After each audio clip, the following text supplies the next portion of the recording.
And then the obvious question is, mate, what did your dad say to you when you came back in 1991 and you said your dad had that frank conversation? Yeah. Yeah, what you can. What come up there?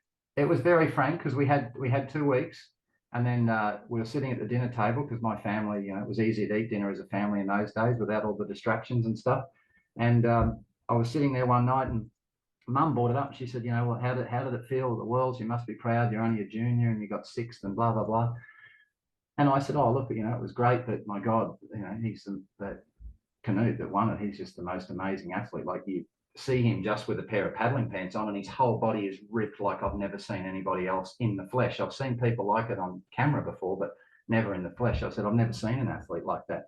And Dad said, well, anyone's beatable. And I said, oh, I don't think anyone's going to beat him for a long time. And everyone else seems to think that too. He said, oh, okay.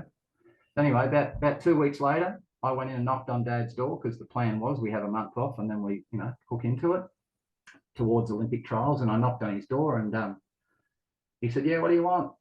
And I said, well, because my dad said, I will never get you up to go training. If you don't get me up, you don't go. You're not keen enough. It's not worth it.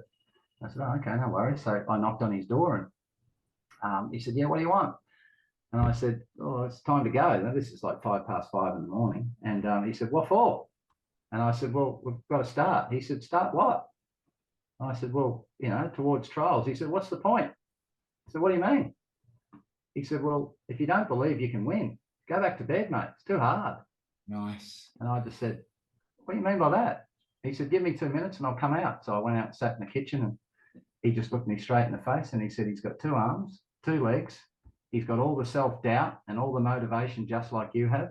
But if you don't honestly believe you can be the best in the world, go back to bed, mate, because I don't have the time and effort to put into it if you don't believe in yourself. And I said, let's go. So we went training and then I beat him 11 months later. Oh, what did you say to your dad? I bet you were just like, what did your dad say to you? Or were you just, I understand you process it and a little bit introspective, but was there a moment there when you and your dad come together and you're like, like what I'm doing? Well, it was probably before the race, Andrew, because my dad wasn't in the team. So he had to wait outside the gate when I got off the bus to walk in. And the Olympic lawyer that was with our team gave us a little bit of space at the front so we could sort of say hello to a few family members for a few minutes. And he just came over to me and I could tell that he was nervous and stuff, and he just looked me straight in the face and he said, do you believe you've done this already before you go in there and do it? And I said, yeah, thousands of times. He said, that's why we train for it that way. He said, now go and do what you know you can do. And it was, that conversation that I knew that the walk was worth it. And then the race just unfolded exactly how we trained for it. I'd done probably 1,400, 1,500, 1,000-meter time trial run-throughs in training of that plan. And the plan worked a treat on the day. And at the end of it, when I walked out of the course and I saw him after all the drug testing late in the morning, he just looked at me and he said, well, that's what hard work does. Never, ever underestimate your capabilities. And he just gave me a hug and he just said, one of the happiest days of my life. I said, yeah, it was good. That's what hard work makes someone into an Olympic gold medalist, isn't it? Yeah.